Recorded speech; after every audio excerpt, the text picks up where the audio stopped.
And part two, go. Second part to the unification of Germany is going to be Prussia's second war. This is going to be the Austro-Prussian War. These are well-named wars.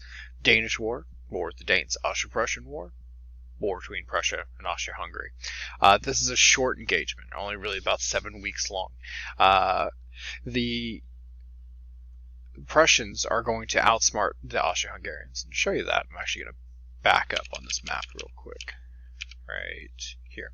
So, if you're Austria and you know that a war with Prussia is imminent, you would prepare for that. And the way that you would do that is you'd move troops to your shared border, which is what they did. Okay? Prussia is going to move a fake force to their southern border, right? Make it look like an invasion is possible, and it would happen here. Then they send a mass of their forces to the west, right? That are going to flank and then attack from the western border. In doing so, it's going to get Austria to have to move a lot of these forces, kind of show up late to try to stop this invasion, at which point Prussia then attacks through the shared border. So they're going to kind of like pincer them. And it goes very well, right? Fighting only lasts for a few weeks. Prussia wins. Austria-Hungary was the last real force they had to deal with. After that, it's academic, right? Prussia is able to defeat all other small territories and unify into one greater Germany, right? They become one Germanic empire. Okay? Bismarck in 1867 declares the creation of the German Empire, says that all this territory is controlled by Prussia, is one Germany. If you don't like it, do something about it. And no one can do anything about it because Prussia is militarized. They're a nationalistic country, and they're in control now. Okay. So, this is going to make a lot of the surrounding countries very uncomfortable because Prussia has just defeated every other country around them.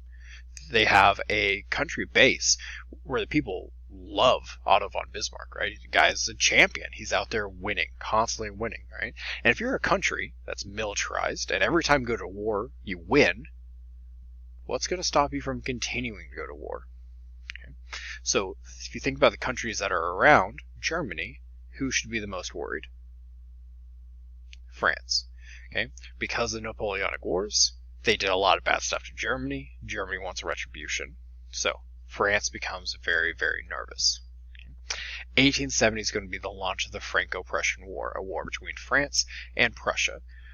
Lasts in earnest about 4 months. Eventually it's ended by the Treaty of Frankfurt, where France is, spoiler, going to lose. They're going to be occupied again. They're going to have to pay reparations again. And they're going to lose a lot of resources. So the way that this war happens is clever. Okay? Otto von Bismarck can't just launch into a war with France, because if they do, they're the bad guys. Okay, so he needs to figure out some way to get France to start with them.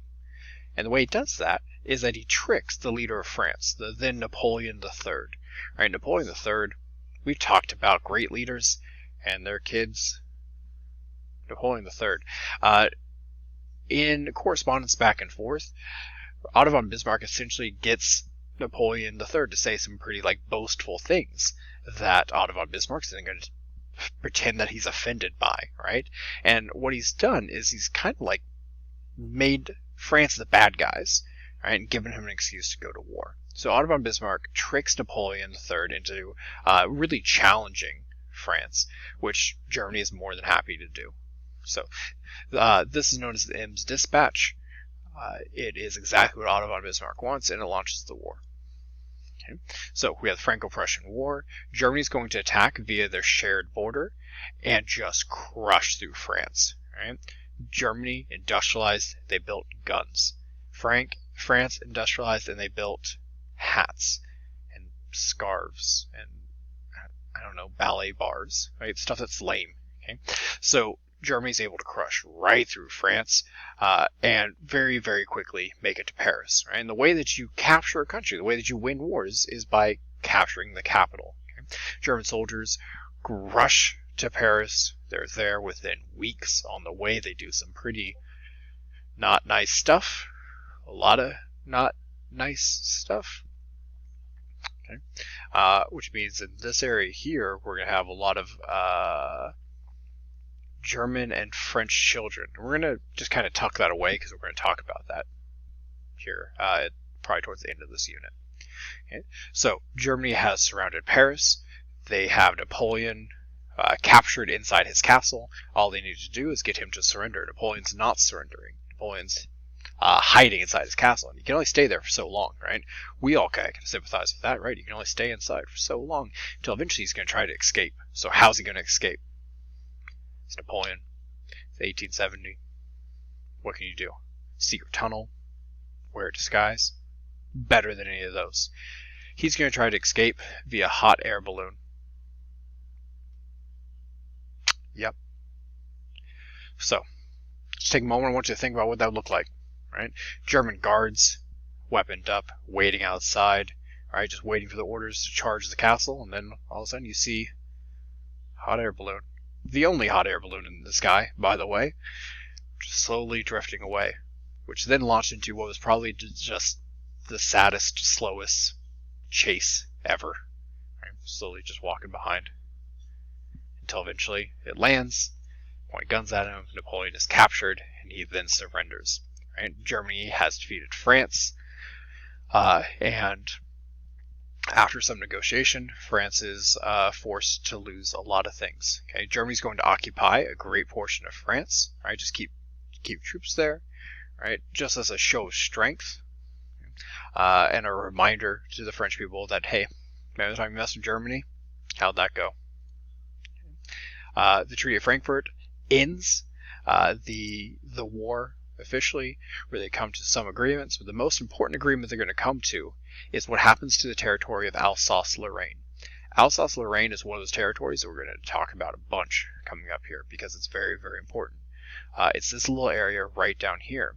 And what we need to know about Alsace-Lorraine is that it is very, very rich in resources. Coal and iron, more so than really most of Europe. It's a very valuable territory. So whoever controls it is immediately rich, but also has a great means of production. So Germany's going to take that from France, which cripples France and makes Germany very, very strong. Okay, so they take that territory. Additionally, it's going to serve as a nice buffer between France and Germany, so if France ever wanted to do anything, they would have to go through here first. And it's a great reminder to the French people, like, hey, you used to be bigger, now you're smaller. You used to be rich, now you're poorer. You used to be strong, and remember, you're weak. Okay, so this is a constant reminder to the French people that Germany has bested them, and Germany's going to use those resources to do what? Build more and more weapons, right? The way that Germany got unified and got strong was through war, so why would we ever expect for that to change?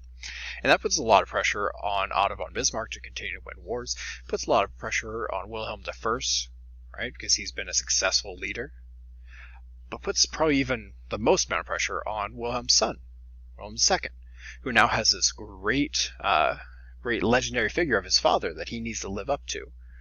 And it's going to pressure him into, like, maybe having to start some wars of his own, right? Maybe look around and see what countries does he think he could beat up on. Maybe start a war with France. Maybe that'll be a whole thing. It will be. That's World War I. We'll get to that. Okay. So we're gonna stop for there. I think that's pretty good. We'll see how this went. Let me know. I don't know, concerns, emotions, feelings.